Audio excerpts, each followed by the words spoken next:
20세기를 대표하는 마더니즘, 현대주의 영미 시인인 T.S. 엘리엇은 The Wasteland, 황무지라는 그 시에서 사울은 가장 잔인한 달이라고 했습니다.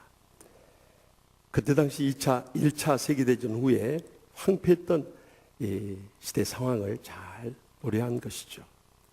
그러나 우리가 작년 4월 16일 진도 앞바다의 세월호 참사를 통해서 이 어린 학생들 비롯해서 304명의 수많은 인명을 희생당했고요. 또 금년 4월 25일에는 저기 네팔에 대지진이 일어나서 많은 가옥이 무너지고 또 빌딩이 참 와해됨으로 인해서 적어도 10,000명 이상의 사람들이 희생을 당하고 또 물과 음식이 없어서 굶주려 죽어가고 있는 비참한 현실을 우리는 목격하면서 4월이 정말 가슴 아프게 느껴졌습니다. 그런데 5월 가정의 날을 맞이하면서 우리는 새로운 희망을 안고 일어설 수 있는 것은 이 가정의 행복에 대한 기대가 있기 때문입니다. 물론 지금까지 살아오면서 가정생활 가운데 서로 상처를 주고받으며 불행과 고통 가운데 살 때가 얼마나 많이 있었습니까? 우리가 감정에 의해서 살면은 그 인생은 불행과 고통에서 헤어나올 수 없어요. 그러나 그 철자 하나만 바꿔서 감동을 주는 삶을 살아가면은 그때부터 우리의 가정은 천국으로 회복하게 되는 것입니다. 이 감정과 감동은 지옥과 천국의 천지 차이가 있는 거예요.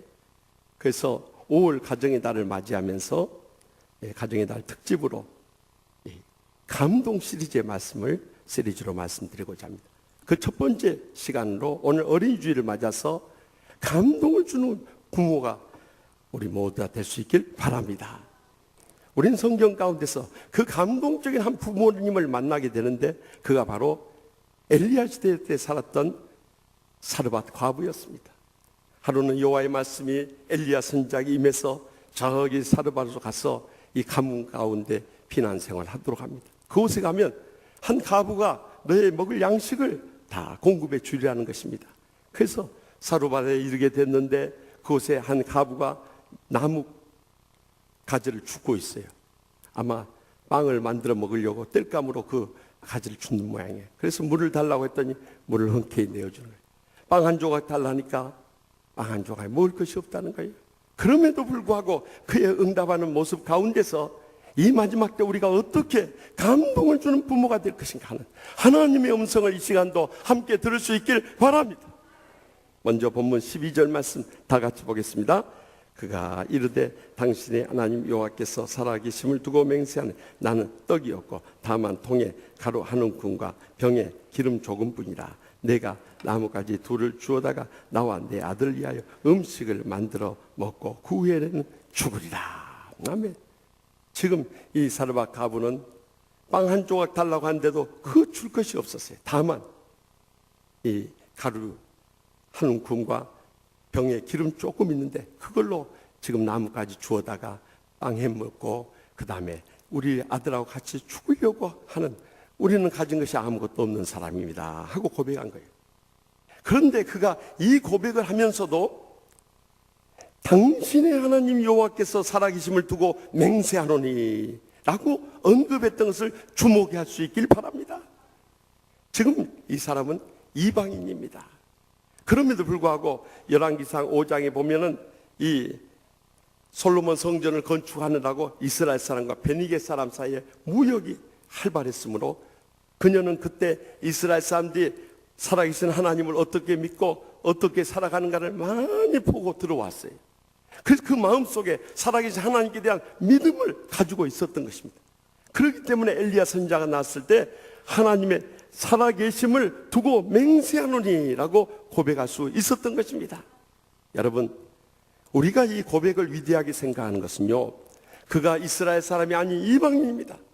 더욱이 그가 순탄하고 형통하게 살았다면 그 말이 더 가슴에 와닿지만요, 남편 잃어버리고 또 아들하고 정말 가난하게 살면서 그것도 이제 빵 하나 만들어 먹고 죽을 때를 기다리고 있는 그런 처참한 상황 속에서도 그가 살아계신 하나님을 두고 맹세하노니 고백할 수 있었다는 것은 그 마음속에 살아계신 하나님께 대한 참으로 위대한 신앙이 있었던 것을 우리는 지나칠 수가 없는 것입니다.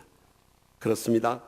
우리의 모든 신앙생활은 이 살아계신 하나님께 대한 믿음으로부터 시작된다는 걸 잊지 마시기 바랍니다. 우리의 자녀 양육도 마찬가지입니다. 살아계신 하나님께 대한 믿음이 없이는 결단코 이 각박한 세대의 현실 속에서 자녀들을 올바로 양육할 수가 없는 것입니다. 한 어린 아들이 아버지와 함께 밤늦게 TV를 보다가 헤드라인 뉴스 하는 시간이 나왔어요. 그러자 아빠, 헤드라인 뉴스가 뭐야 하고 물어본 거예요. 그러자 아빠 하는 말이, 너는 하나를 알면 둘을 가르쳐주면 둘을 알아야지, 그걸 모르니 헤드가 뭐니, 머리 아니야, 라인이 뭐니, 선이지 않니? 그러면 헤드라인이 뭐니? 가르마 아니냐, 가르마. 알아도 제대로 알아야죠. 이 헤드라인 뉴스가 뭡니까? 그날의 가장 중요한 뉴스라는 거 아니에요. 그러면 가르마 뉴스입니까? 여러분, 우리 인생에도 이 가이드라인이 바로 서 있어야 돼요. 그래야 우리의 신앙도 바로 서 있을 수 있고 우리 자녀 양육도 제대로 할 수 있는 것입니다. 그것은 살아계신 하나님께 대한 믿음을 우리가 먼저 체험하고요, 또 그것을 우리 자녀들에게 이어줄 수 있어야 한다는 거예요. 그러면 어떻게 하면 우리 자녀들에게 살아계신 하나님께 대한 믿음을 이어줄 수 있게 할 수 있는가 하는 거예요. 최근에 남편 홍장빈 목사님과 함께 예수전도단 국제대학 사역 리더로 일하면서 가정 세미나를 인도하고 있는 박연숙 사모님이 하나님 아이로 키워라 라는 책을 펴냈어요. 그 책 가운데 보면 이 사모님이 주장하는 것은 하나님께서 맡겨주신 자녀들을 내 감정대로, 내 생각대로, 내 욕망을 충족시키기 위해서 키워서는 안 된다는 거예요. 하나님께서 각 사람을 쓰시기 위해서 각자 재능을 주시고 불러서 사용하기 원하시는데요, 그런 자녀들을 어렸을 때부터 말씀과 기도로 양육하지 않으면 그 뜻을 깨달을 수도 없고 온전히 헌신할 수도 없고 하나님의 복을 누리면서 하나님 나라 위하여 귀하게 쓰임받을 수 없다는 거예요. 그래서 우리가 교회 학교에 나와서 신앙생활하는 것도 중요하지만 매일 가정예배를 드리든지 그렇지 않으면 매일 말씀과 기도에 경건의 시간을 갖도록 해 줘야 한다는 거예요. 더 나아가서 그러한 자녀들 말로만 가르쳐서 안 되니까 매주 이 한낮이라도 가족들과 패밀리 타임, 가족의 시간을 가지면서 이 부모의 신앙의 모습을 보여주고 사랑의 마음을 전해줘서 그들을 감동을 주면서 양육할 것을 권면하고 있는 거예요. 사실 그렇습니다. 우리가 자녀를 길러보면 우리 뜻대로 절대 자라지를 않아요. 그렇기 때문에 우리는 살아계신 하나님께 우리의 자녀를 위해서 눈물로 기도하지 않을 수 없는 것입니다. 부족한 정도 딸아이가 하나밖에 없으니까 얼마나 더 간절히 기도가 나오겠어요. 근데 매일 새벽마다 기도할 때마다 제 입술에서 끊이지 않는 딸을 위한 기도가 있어요. 그것은 다른 세상적인 것 무엇보다도 주님 안에서 건강하고 착하고 바르게 자라나서 하나님 나라의 큰 일꾼 삼아 주시옵소서. 그래서 하나님의 영광을 위해서 일생이 드려지게 하여 주시옵소서. 그 기도만 끊이지 않는 거예요. 그런데 지금까지 20여 년 그 기도를 계속 해오다 보니까 저희 딸아이가 정말 그 기도대로요. 여러분 어떻게 생각할지 모르지만 제가 볼 때는 정말 먹음직도 하고 보암직도 하고 탐스럽게 건강해졌죠. 또 착하죠. 바르게 잘 자라줬고 정말 주의 종의 사모가 되겠다고 하니까 얼마나 감사한 일입니까? 근데 지금에 와서는 조금 후회스러운 면이 있어요. 거기다가 예쁘게 자라게 해달라고, 공부 잘하게 해달라고 그 기도를 좀 더 했어야 됐는데 그걸 못 붙인 것이 좀 아쉽긴 하지만은 그러나 그래도 믿음으로 잘 자라는 거 얼마나 감사해요. 우리가 하나님 앞에서 우리 자녀들을 위해서 기도할 뿐만 아니라 우리 자녀들도 우리의 뒤를 위해서 그 기도하는 신앙 가운데서 하나님의 살아계심을 체험하도록 해 주어야 되는 것입니다. 제가 지난 목요일 저녁에 신방을 한 장로님, 권사님 가정이 있는데요. 참 신실하신 분이 어려움 속에서도 믿음으로 사시는 분들인데 이 두 딸을 기르면서 늘 신앙으로 양육했어요. 너희들의 장래를 위해서 기도해야 한다. 늘 고민했어요. 그래서 딸이 결혼을 앞두고 이 신앙의 신랑감으로 기도 제목을 쭉 썼대요. 17가지가 쓰여지더랍니다. 그런데 15가지는 아버지하고 똑같은 거예요. 아버지와 같은 그런 남편 얻기 원한 거예요. 근데 2가지는 아버지하고 달랐대요. 첫째는 아버지보다 키 큰 남자 얻기를 원하고요. 2번째는 아버지보다 돈 많은 남자 만나가지고 주일 마음껏 할 수 있는 것이 그의 소원이었다. 그런데 이제 세월이 흐른 다음에 결혼하고 나서 딱 돌이켜보니까 그 17가지 기도 제목 그대로 응답이 됐더라는 것입니다. 얼마나 감동적인 고백입니까? 이제는 우리도 기도해서 살아계신 하나님을 체험해야 되지만 우리 자녀들도 기도에게서 하나님의 살아계심을 체험하도록 해 주어야 하는 것입니다. 그러나 이것이 말로 되는 것이 아니에요. 사랑의 감동으로 다가서서 그들의 마음을 움직여줘야 되는 거예요. 거기는 많은 말이 필요한 게 아니에요. 단 한마디 말에도 사랑이 담겨있으면 감동을 주는 것입니다. 한 어린 아이가 차를 타고 가면서 아빠, 자동차 바퀴가 어떻게 움직여져요? 하고 묻는 거예요. 그러자 아버지가 휘발유 기름을 넣으니까 그 연소가 되어가지고 열 에너지가 기계적 에너지로 바뀌어가지고 이제 동력이 클러치, 변속기, 추진축으로 해가지고 바퀴를 움직여서 나가는 거란다. 그러자 이 아이가 한숨을 푹 쉬더니 아빠 무슨 말인지 도대체 모르겠어요. 그래 이번에는 엄마에게 묻나. 엄마, 자동차 바퀴가 어떻게 돌아가요? 그러자 엄마는 말 한마디로 끝내버리더래. 뭐라고 한 줄 아세요? 빙글빙글 그랬더니 여러분 많은 말이 필요 없어요. 우리 자녀들에게 다가가서 마음을 열고 사랑으로 다가갈 때 벌써 그 시간이 감동을 주는 거예요. 그리고 말 한마디 건네도 그들의 마음에 감동을 주는 거예요. 그리고 다른 말 필요 없어요.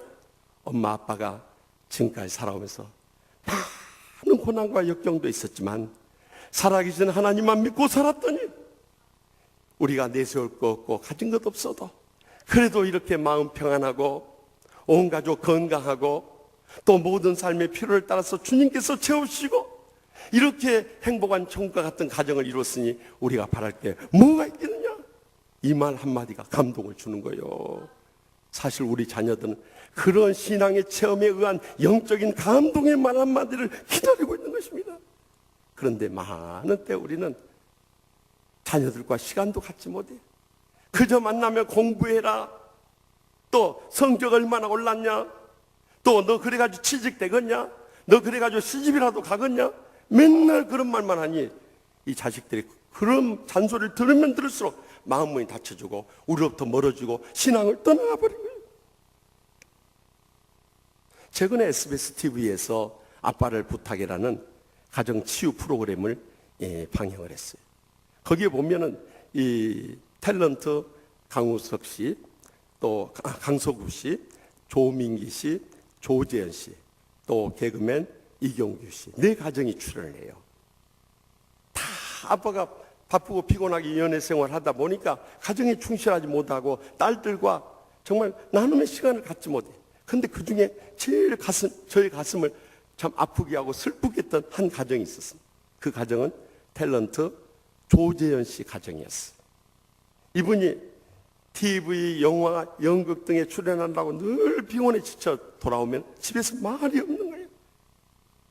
그저 아내와 단둘이 시간을 간다면 와인을 마시면서 대화하거나 TV를 보거나 또 대본 읽기 연습을 하는 것이 고작이에요. 그러다 보니까 딸과는 도저히 한마디로 같이 나뉘지 않는 거예요. 그런데 연예인 지망생인 그의 딸은 아버지의 그 사랑의 다가옴을 얼마나 기다리고 있는지 몰라요. 제가 그 TV 프로그램 한 번 봤는데요. 그때 저에게 인상적으로 기억되는 부분이 있었어요. 보통 20대 딸 같으면 자신의 방을 탁 문을 닫아놓고 참 비밀스럽게 지켜가기를 원하는 것이 보통 우리 자녀들의 일반적인 삶의 모습인데요. 이 혜정이라는 딸은 하루 24시간, 아니 1년 365일 이 딸아의 방문은 열려 있었던 거예요. 그것을 보면서 너무 가슴 아프게 느껴지는 거예요. 얼마나 부모님의 사랑이 절감했으면 저렇게 다 큰 아이가 방문을 항상 열어놓고 사는가. 저는 앞으로 그 가정이 치유되고 회복되기를 간절히 기도하고 있습니다. 여러분, 많은 때 우리 자녀들이 그렇게 우리 부모님들의 사랑으로 돌아와서 감동을 주면서 그들도 신앙인의 모습으로 일어서기를 바라고 있는 것입니다. 그래서 히브리서 11장 믿음장 이 6절에 보면은 믿음이 없이는 하나님을 기쁘시게 하지 못하나니 하나님께 나가는 자는 반드시 그가 계신 것과 또한 그가 자기를 찾는 자들의 상 주시심을 믿어야 할지니라 말씀하지 않습니까? 이제는 우리가 우리 자녀들과 함께 하나님의 살아계심을 믿음으로 체험하며 나갈 때 이 땅에 사는 동안에도 복되게 일어설 수 있을 뿐만 아니라 이 세상 끝난 다음에도 하늘의 상을 받게 하는 감동적인 부모로 우뚝 서게 될 줄 확실히 믿으시기 바랍니다. 계속해서 본문 13절 말씀을 다 같이 읽겠습니다. 엘리야가 그에게 이르되 두려워하지 말고 가서 내 말대로 하려니와 먼저 그것으로 나를 위하여 작은 떡 한 개를 만들어 내게로 가져오고 그 후에 너와 내 아들을 위하여 만들라. 아멘. 엘리야 선자가 이 사로와 가백에 빵 한 조각을 달라고 하자 빵은 없고요, 밀가루 한 움큼과 또 병에 올리브 기름 조금밖에 안 남았다는 거예요. 그래서 마지막으로 이제 나무까지 주워다가 빵을 만들어 먹고 죽으려고 했다는 거예요. 이 정도 들으면 엘리야 선지자가 그러면 내가 어떻게 해서든지 주위 믿는 사람들 찾아가지고 좀 더 도와주도록 구제하겠습니다, 이렇게 나올 줄 알았는데 그러기는커녕 오히려 하는 말이 내 가지고 있는 밀가루와 기름을 가지고 빵을 만들어서 먼저 내게 가져와라. 그리고 나서 남은 것이 있으면 너와 내 아들이 먹으라 하는 거예요. 여러분, 이보다 비정하고 매정한 일이 어디 있습니까? 그러나 이를 통해서 엘리야 선자는 이 가부의 가정에 더 큰 복을 주기 위해서 그녀를 시험하고 있었던 거예요. 먼저 주의 종에 가져올 수 있는 믿음, 그 뭘 말합니까? 하나님의 나라 의를 구하는 그 믿음을 기대했던 거예요. 그런데도 놀랍게도 그는 이방 여인으로서 가진 것도 없고 이제 마지막으로 빵을 만들어 먹고 죽으려고 했던 이런 절망적인 여인이었지만 그 마지막 순간에 하나님의 나라 의를 구하는 믿음을 선택했던 거예요. 바로 이것이 그 가정을 복되게 일어설 수 있는 계기가 되었다는 것을 우리는 두 번째로 배워야 된다는 것입니다. 많은 때 우리가 순탄하고 형통할 때는 이제 내가 애쓰고 수고해서 복받은 줄로 생각하고 또 안 되고 어려울 때는 예수 믿어봐야 소용없다고 낙심하기 쉬운데요, 그렇게 어려운 때일수록 하나님의 나라 의를 구하는 믿음으로 일어설 수 있길 바랍니다. 우리 자녀 양육에서도 마찬가지예요. 우리가 세상적으로 유명한 사람 되기 원하는 것보다 영적으로 신실한 믿음의 자녀 기르는 것이 우리의 자녀 양육의 목표가 되어야 된다는 거예요. 그런데 우리 부모님들이 세상적으로 사치하고 향락에 빠지고 또 인간적인 판단과 세속적인 가치관에 의해서 자녀들 양육할 때가 얼마나 많이 있냐는 거예요. 저기 서울대공원에 이 공휴일에 사람들이 많이 몰렸는데 한 어린아이가 엄마를 잃어버렸어요. 그래 울고 있으니까 지나가던 아줌마가 물었어요. 얘야, 왜 이렇게 울고 있니? 그래요. 엄마를 잃어버렸어요 하는 거예요. 이걸 어떻게 하나? 그러니까 이렇게 사람들 많은데 오면은 꼭 엄마 옷자락을 꼭 붙잡고 다녀야지, 왜 엄마 옷자락을 안 붙잡았어? 그래 야단치네. 그러자 이 아이 하는 말이, 엄마 치마가 너무 짧아서 내 손이 안 닿아요. 그렇더래. 우리가 외적인 치장이라든가 유행에는 민감하면서도 우리 자녀들의 영혼에 대해서 얼마나 관심을 돌보느냐는 거예요. 더욱이 우리 자녀들 좋은 대학 가고 좋은 학과 전공하고 좋은 직장 취직하고 좋은 집 앞 결혼하고 정말 행복하게 잘 살기는 바라면서도 그들의 영혼의 영적인 상태에서 얼마나 관심을 가졌느냐는 거예요. 신앙이 없이 우리 자신이나 자식들이 잘 되다 보니까 영적인 교만만 커져가지고 하나님의 교회에 걸림돌만 되고 주위 사람들이 상처만 안겨다 주고 하나님의 영광 다 가리고 살다가 어느 날 갑자기 하나님의 심판 앞에 떠나가는 인생들 우리 주위에서 많이 보지 않았습니까? 언제까지 우리 자녀들 그렇게 길러야 되겠어요? 그래서 늘 강조하지만요, 적어도 우리가 평교인이었다면 우리 자녀들 가운데 서리 집사 이상 나와야 돼요. 우리가 서리 집사였다면 우리 자녀들 가운데 안수 집사, 권사 이상 나와야 돼요. 우리가 안수입사 권사했다면 우리 후손들 가운데 장로님, 주의종들도 나와야 돼요. 아멘 안 하는 거 보니까 찔리는 게 있는 모양이만. 우리가 장로님 되었다면 우리 자손들 가운데 장로님, 주의종까지 나올 수 있어야 되는 거예요. 그것이 바로 자녀 양육에 성공한 크리스찬 가정의 영적인 은혜요 축복인 것입니다. 여러분 자식들 아무리 의사, 약사, 이 판사, 검사, 또 교수, 사장, 회장이 말 뭐합니까? 믿음 따라서 사는 사람들 아무 소용없어요. 여러분들 그거 자랑하지 마시오. 그들이 신실한 주의 일꾼들로 드려질 때, 하나님의 나라 의를 구할 때, 그때 진정한 영적인 은혜가 임하게 되고 축복이 임하게 되고 행복이 임하게 되고 하나님 나라 위에서 기하게 쓰임받으며 큰 영광 돌리게 되는 것입니다. 그래서 마태복음 6장 33절에 그런즉 너희는 먼저 그의 나라 그의 의를 구하라. 그리하면 이 모든 것을 너에게 더하시리라 약속하신 거예요.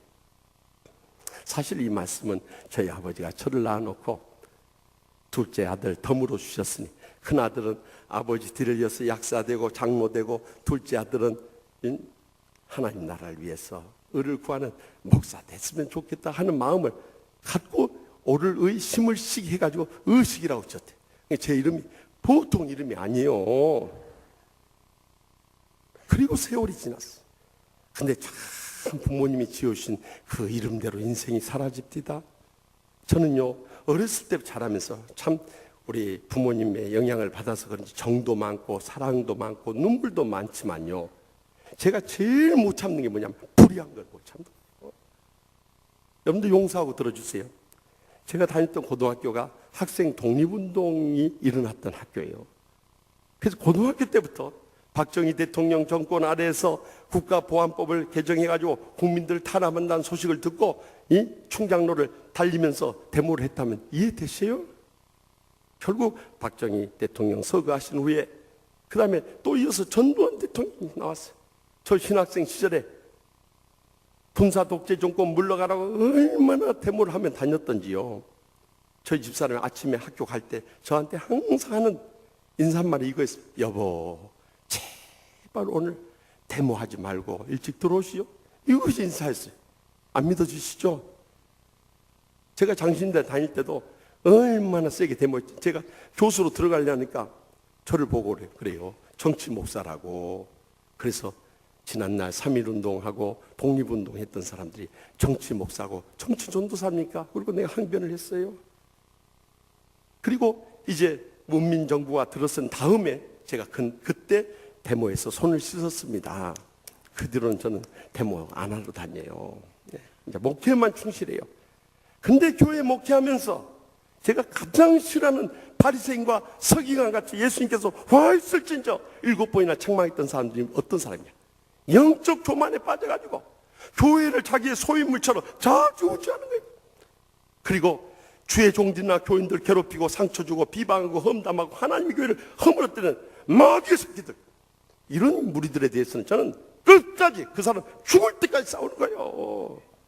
그래서 하나님의 교회가 지금까지 영적으로 이렇게 은혜롭고 행복하고 축복된 교회로 부흥하게 된 줄 믿으시기 바랍니다. 그렇게 제가 처음 이 지호하는 교회에 와서 참 사탄의 역사 가운데 어려움을 겪고 있을 때요, 저희 아버지가 한번 새벽기도 오는데 그런 말씀하세요. 김 목사, 내가 김 목사를 낳아놓고도 이렇게 가까이서 목회하는 것을 보면서 참 대결한 마음이 드네. 그렇게 신두권의 고소를 당하면서도 어떻게 이겨내는가? 내가 어떻게 이런 아들을 낳은지 모르겠네.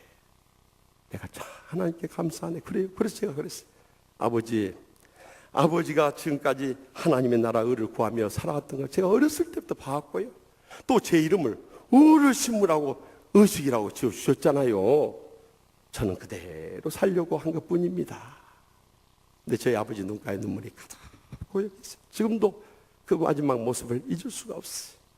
여러분, 우리가 자식들한테 물려줄 수 있는 것이 어떤 가문의 전통이나 세상의 명예나 또 물질의 축복, 이거 자랑하지 마세요. 하나님의 나라 의를 구하는 이 신앙의 유산을 물려줄 수 있길 바랍니다.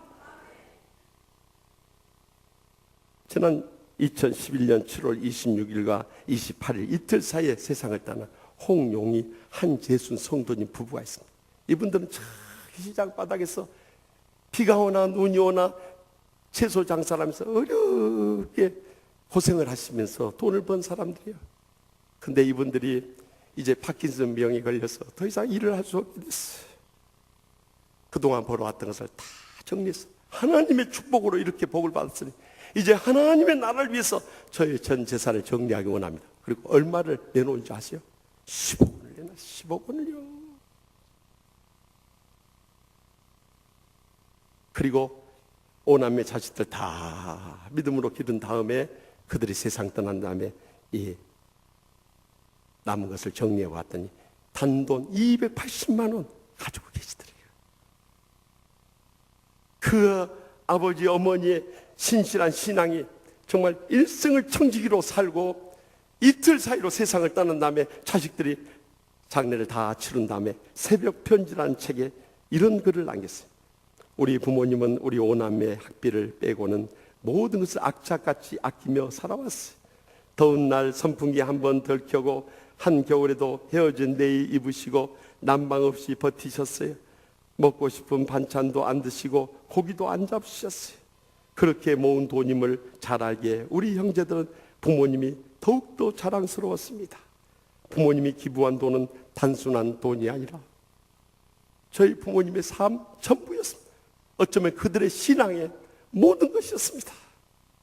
우리도 그 부모님의 신실하시고 존경스러운 삶을 따라서 그렇게 살아가길 원합니다 하는 글을 썼어요. 여러분, 우리 인생 다 지나갑니다. 이 땅에 천년만년 살 것 같죠? 하나님 부르신다면 우리는 오늘이라 떠나갈 인생이에요.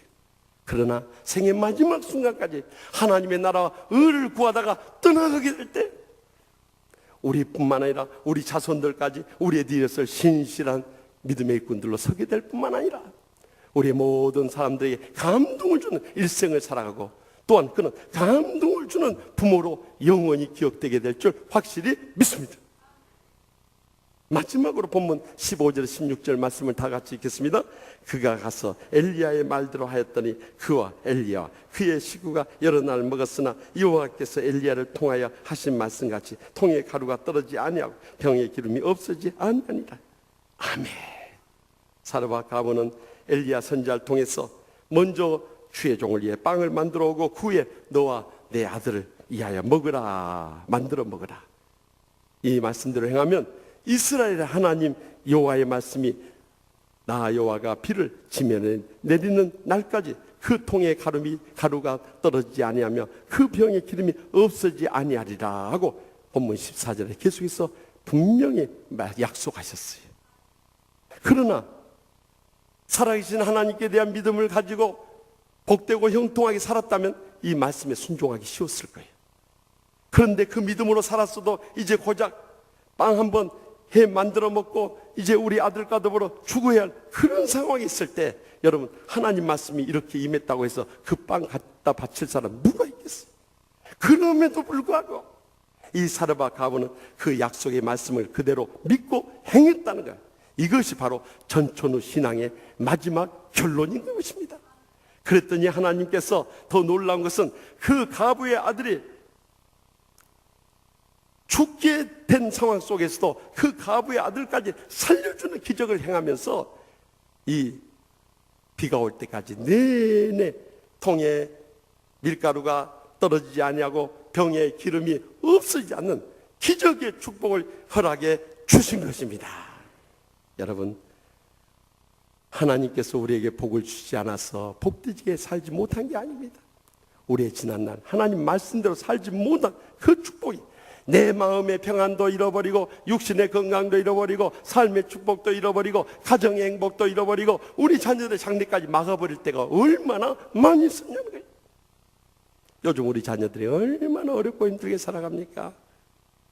이번에 보건복지부가 발표한 우리 한국 아동 종합 실태조사에 따르면 우리나라 어린이들의 삶의 만족도가 60.3%인데 이 OECD 경제협력개발기구 나라 중에서 가장 최하위 꼴찌였어요. 더욱이 우리나라 청년들은 어떠합니까? 지금 오포 시대를 살고 있어요. 5가지를 포기한 시대입니다. 뭔지 아세요? 연애 포기하고, 결혼 포기하고, 출산 포기하고, 내 집 마련하고 포기하고, 모든 인간관계 포기하는 시대를 살고 있어요. 그래서 지난 3월 16일 강복 70주년을 맞아 한겨레 신문 설문조사에 따르니까 20대 우리 청년들의 우리나라에 대한 만족도가 고작 28.4%로 드러났어요. 여러분, 이렇게 절망 가운데 있는 우리 자녀들에게 어떻게 하면 하나님의 말씀의 약속의 축복을 함께 나눌 수 있느냐는 거예요.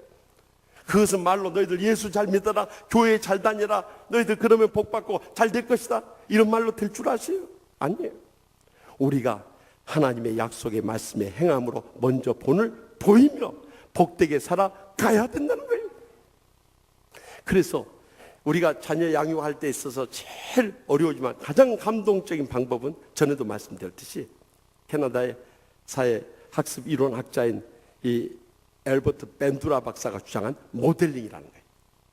우리 부모님들이 자녀 양육에 모범이 되어주는 거예요. 신앙생활의 모범이 되고, 봉사생활의 모범이 되고, 전도생활의 모범이 되고, 헌신생활의 모범이 되고, 아멘 안 하면 오늘 하루 종일 해야 돼요. 헌금생활 모범이 되고, 선교활동의 모범이 되어서 하나님의 말씀의 약속을 행하며 살아가는 거예요. 그 이상도 그 이하도 없는 겁니다. 초등학생인 철수가 선생님이 보낸 가정통신문을 가져왔는데 거기에 이렇게 적혔어요. 철수는 성격도 좋고 매사가 적극적이어서 친구들도 많습니다. 단 한 가지 흠을 찾는다면 여자친구들만 좋아하는 게 단점입니다. 그 단점을 고쳐주려고 전 나름대로 노력하고 있습니다만 부모님의 협조가 필요합니다 하는 가정통신문이 왔어요. 그러자 그것을 읽은 엄마가 선생님께 답장을 이렇게 써보냈어요. 선생님, 철수의 단점을 꼭 고쳐주세요. 그리고 그것이 성공하면 제게도 그 방법을 좀 가르쳐주세요. 철수 아빠도 철수와 똑같은 단점을 가지고 있거든요. 그러더니 얼마나 여자들 쫓아다녔으면 그러겠어요. 부전자전이요, 도찐개찐이요. 여러분, 우리가 신앙생활에 모범이 되지 않으면요, 아무리 말로 해도 아무리 기도해도 자녀들의 삶에는 변화가 일어나는 게 아니에요. 더욱이 우리가 신앙인으로 모범이 되지 못하고 오히려 폭언이나 일삼고 폭력이나 행하고 그렇게 불의한 일만 하고 있으니 어떻게 자녀들이 감동이 되고 그들 앞에서 영적인 신앙의 유산을 남겨줄 수 있겠어요? 제가 지난 주간에 한 성도님으로부터 보내온 이 글을 읽으면서 굉장히 충격을 받았어요. 이건 캐나다에서 실제로 있었던 일이에요. 어렸을 때부터 학대를 받고 자라난 이 한 아들이 결혼해서 이제 아들도 낳고 또 자수성가하게 됐어요. 그래서 최고급 스포츠카를 구했어요. 그런데 어느 날 차고에 가서 그 차 좀 청소하려고 갔는데 어디서 극적인 소리가 나요. 둘러보니까 아들이 못으로 아버지의 최고급 그 스포츠카에다가 낙서를 하고 있는 거예요. 그 순간 화가 팍 나요. 그 순간을 못 참고 옆에 있는 그 자동차 수리하는 공구를 들어가죠. 그 낙서하고 있는 아들의 손을 탁 인정사정 없이 내리쳐버렸어요. 그 아이가 그냥 비명을 지르면서 꼬꾸라져 버렸어요. 손목이 거의 부러져 버린 거예요. 그래서 병원으로 옮겼어요. 그래서 이것은 대수술했어요. 수술에 깨어난 아이가 그래도 아버지의 그 최고급 이 스포츠카에다가 낙서한 것이 잘못이라고 느껴져서인지 눈물을 흘리면서 아빠 용서해 주세요, 아빠 용서해 주세요, 다시는 안 그럴게 우는 거예요. 그런데도 본체만 짜고 집으로 돌아가 버렸어요. 집에 돌아와서 차를 넣어놓고 나오려고 하는데 거기에 아들이 쓰여놓은 그 낙서가 눈에 띄는 거예요. 그리고 아무 말도 없이 그 차고에 있는 엽총을 가지고 자살해버린 거예요. 그 낙서에는 이렇게 쓰였어요.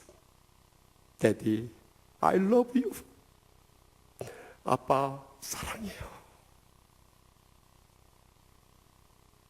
아빠 사랑해요. 그 마음을 전하고 싶어서 아버지 그 사랑을 새겨놓고 싶었던 거예요. 뒤늦게 그것을 알아차린 아들이 아버지가 얼마나 갇히게 됐던지, 그런 아들을 내리친 자신에 대한 죄책감에 시달려서 결국에는 엽총에 박아사를 당겨서 자살해버렸다는 거예요. 여러분, 한순간만 참으면 되는데 아직도 자아가 주어지지 않고 감정을 얘기하지 못하고 그 성질 때문에 주위에 사랑하는 가족들에게 상처를 주고 고통을 안겨다주고 불행을 안겨다줄 때 얼마나 많이 있었냐는.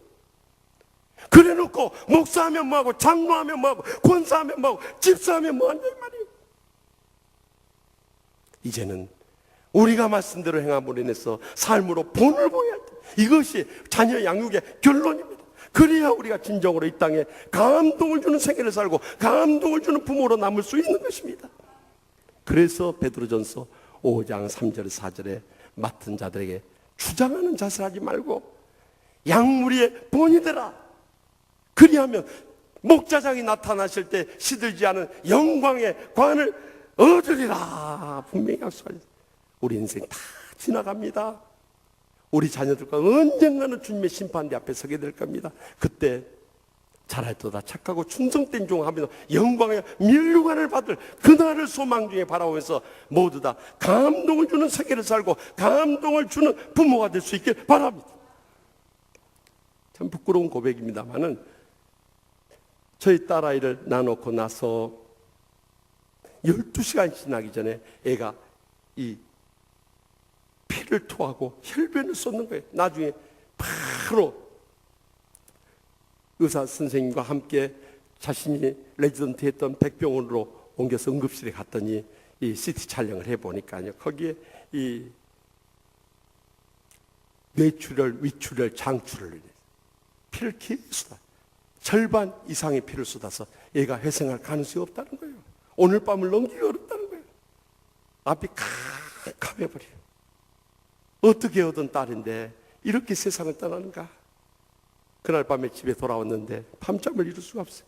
저희 집사람에게도 이 딸아이 소식을 전할 수가 없어서 병원으로 가지 않고 집으로 바로 왔어요.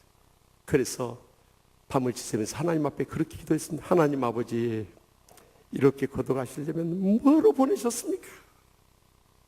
하나님이 살아계신다면 저희 딸아이를 살려주십시오.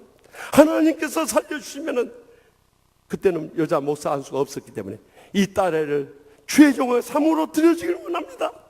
하나님 아버지, 저희 딸을 불쌍히 해주고 한 번만 살려주십시오. 얼마나 같이 간절히 눈물로 애원하며 밤을 지새며 부르짖었는지 몰라요. 그리고 새벽녘이 되자 통행 금지가 끝나자마자 바로 백병원 중환자실로 갔더니 인큐베이터 안에 그 아이가 있는데 수혈을 해서 그런지 어제는 피를 다 쏟아서 흰 노랗던 아이가 불구스름하게 보이는데 손발을 까딱까딱 움직이는 거예요. 살아있다는 것만 해도 얼마나 감사한지. 그래서 저는 유학 시절이나 또 한국에 돌아왔어도 이 딸아이에 대해서는 정말 저 나름대로 하나님의 은혜를 잊지 않고 믿음의 딸로 기르기 위해서 정성을 다하면서 나름대로 노력을 해왔어요. 그런데 15년 전에 우리 치유하는 교회 왔어요.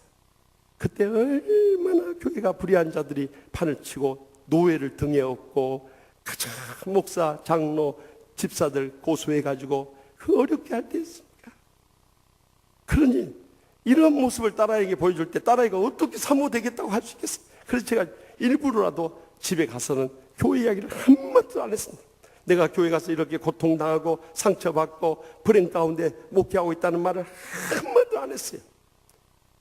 그러던 중학교 저희 딸아이가 2학년 다닐 때 저에 대해서 고소하고 그렇게 괴롭히던 집사님이 한번 5월 5일 어린이날을 맞아서 저희 가족들 식사 대접을 하겠다고 그래요. 그래서 집에 돌아와서 저희 가족들에게 그 집사님이 우리 가족 식사 대접한다는데 이번 주 화요일 저녁에 시간 좀 다들 내라고 그랬어요. 그랬더니 저희 딸아이가 대뜸 받아서 하면 아빠 저는 안 갈래요 그래요. 그래서 너 중등부 선생님인데 특별히 우리 시간 내서 식사 대접하는데 왜 안 가? 그랬더니 대뜸 저희 딸아이가 하는 말이, 그 집사님 아빠 괴롭히는 사람이잖아요. 저 그 집사님 만나서 미워하는 죄 짓고 싶지 않아요. 안 갈래요. 그 말을 듣는 순간요, 제 머리를 그냥 다 얻어맞은 것처럼 앞이 캄캄해져 버려요. 아, 내가 교회에 있었던 일을 집에 와서는 한마디도 안 했는데 딸아이가 이미 어디선가 다 듣고 알고 있었구나. 그걸 생각하니까요, 앞이 캄캄해져요. 그래서 정 그렇다면 어떻게 하겠니? 그렇다면 나는 집에 있고 엄마하고 둘이 갔다 오마 그랬어요. 그래 갔어요. 갔더니 식장에 그 예약된 방에 들어갔더니 뜻밖에도 그 집사님 무릎을 딱 꿇고 저희 앞에서 이런 고백을 하는 거예요. 목사님, 제가 오늘은 목사님께 용서를 구하려고 이 자리를 마련했습니다. 사실은 제가 목사님 너무너무 힘들게 하다가 최근에 기도하는 가운데 성령님의 음성을 들었습니다. 하나님이 기름 부어 세운 종을 대적하는 것이 하나님을 대적하는 것이라는 것을 제가 깨달았습니다. 그리고 목사님께 용서를 구하기 위해서 이 자리를 마련했습니다. 무릎 꿇고 용서를 구하는 거예요. 그것을 보는 순간 제 눈에서 눈물이 흘러내렸어요. 집사님, 다 지나간 일인데요, 이제는 없었던 것 생각하고 우리 정말 힘을 합해서 하나님의 교회를 영적으로 바로 세웁시다. 그리고 정말 죽으면 죽으리라는 믿음을 가지고 하나님의 나라 의를 구하고요, 또 하나님의 약속의 말씀만을 믿고 가까워지게 됐어요. 그렇게 10년의 세월이 지났어요. 교회도 합평해지고 참 행복한 교회로 계속 부흥하게 됐어요. 그러던 어느 날 밤이었어요. 저희 딸아이가 대학교 다닐 때 어느 날 엄마 아빠 할 이야기였는데 잠깐 시간 좀 낼 수 있어요? 그래요. 그러자. 그랬더니 저희 딸아이가 그러는 거예요. 엄마 아빠, 하곡동 교회 와서 엄마 아빠가 얼마나 고생했는지 제가 다 보고 들었어요. 근데 엄마 아빠가 끝까지 그 원수 같은 사람 미워하지 않고 눈물로 기도하고 사랑으로 섬기고 끝까지 인내하는 것을 보고 또 모든 걸 다 이겨낸 것을 보면서 아, 하나님은 살아계시는구나. 그리고 저런 엄마 아빠 같이 내가 목회한다면 나도 할 수 있다는 확신이 생겼어요. 엄마 아빠, 저도 사모 될게요. 그 말을 듣는 순간 제 눈에서 눈물이 하염없이 흘러내렸대요. 저는 그 밤도 지금도 그 밤을 잊을 수 없어요. 제가 해준 건 아무것도 없는데 딸아이의 마음에 감동을 주고 그가 결단할 수 있었다는 너무너무 감사. 그 후에 대학을 졸업하고 우리 교회에서 후원을 해주고 여러분들 뜨겁게 기도해 주셔서 지금은 세계에서 가장 큰 복음주의 신학대학원에 유학을 갔다가 이제 방학이 됐어. 어제 도착을 했어. 아마 2부 예배 참석하고 있는지 모르겠어요. 딸아이 앞에서 이런 말씀을 전한다는 것이 참 부끄럽기도 합니다만은, 사랑하는 성도 여러분, 우리 자녀들에게 우리가 기대하는 것은 감정을 주는 상처의 삶이 아니라 이제는 감동을 주는 변화의 삶을 기대해야 되는 것입니다. 그러기 위해서는 우리 부모님들이 먼저 하나님의 살아계심을 믿고요, 하나님의 나라 의를 구하고요, 하나님의 약속의 말씀을 행하면서 인내하며 기다린다면 세상으로 나갔던 어떤 자녀들도 다 회개하고 돌아서 신실한 주의 일꾼들로 우리의 뒤를 이어서 하나님의 나라와 그의 영광을 위해서 복되게 쓰임받게 될 줄 확실히 믿습니다.